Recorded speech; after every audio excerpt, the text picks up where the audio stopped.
यात्रियां कृपया ध्यान दीजिए। गाड़ी नंबर 6001 थोड़ी ही देर में प्लेटफॉर्म नंबर 1 पर आने की संभावना है। അപ്പൂപ്പന് ഹിന്ദി അറിയില്ലല്ലേ? അപ്പൂപ്പ, അതായത് യാത്രക്കാർ ധ്യാനിച്ചിരുന്നോ തീവണ്ടി ഇപ്പൊ 1-ാം നമ്പർ പ്ലാറ്റ്ഫോമിൽ വരുമെന്ന്? അപ്പോ ഇതല്ലേ 1-ാം നമ്പർ പ്ലാറ്റ്ഫോം? അതെ. എന്നാലേ ഞാൻ അപ്പുറത്ത് എവിടെയും പോയി നിന്നോളാം.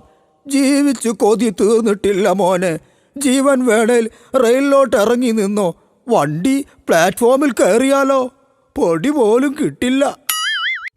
കഷ്ടം. ഹിന്ദി അറിയാൻ പാടില്ലാത്തതുകൊണ്ടുള്ള ബുദ്ധിമുട്ട്. ഹലോ, ആ ചിഞ്ചുവോ? എന്താടാ? ഇല്ലടാ, ഞാനന്ന് കൊച്ചിക്ക് പോവുക. ഓ, നീ ഔട്ട് ഓഫ് സ്റ്റേഷൻ ആണല്ലേ? ഇല്ല, ഒരു 10 മിനിറ്റ് മുമ്പ് വരെ ഔട്ട് ഓഫ് സ്റ്റേഷൻ ആയിരുന്നു. ഇപ്പൊ ഞാൻ ഇൻസൈഡ് സ്റ്റേഷനാ.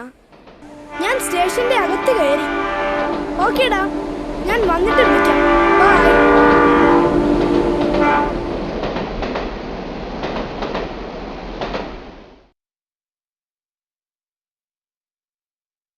മോനെ, ഇവിടെ സീറ്റ് ഉണ്ടോ? ഓ, ഇഷ്ടം പോലെ. സീറ്റൊക്കെ ഫുള്ളാണല്ലോ. മര്യാദയ്ക്ക് മുന്നിലെ കമ്പാർട്ട്മെന്റിൽ കയറിയാ മതിയായിരുന്നു. ആ ചെക്കനോട് ഞാൻ ചോദിച്ചതാണല്ലോ. എടാ, ഞാൻ നിന്നോട് സീറ്റ് ഉണ്ടോന്ന് ചോദിച്ചല്ലേ കയറിയത്. താനെന്താ ആളെ കളിയാക്കുക? ചേട്ടൻ എന്താ കണ്ണ് കണ്ടൂടെ? ഈ കാണുന്നതൊക്കെ സീറ്റ് അല്ലാതെ പിന്നെന്താ? അതിനിതൊക്കെ ഫുള്ളല്ലേ. ചേട്ടൻ സീറ്റ് ഉണ്ടോന്നല്ലേ ചോദിച്ചുള്ളൂ, അല്ലാതെ സീറ്റിൽ ആളുണ്ടോന്ന് ചോദിച്ചില്ലല്ലോ.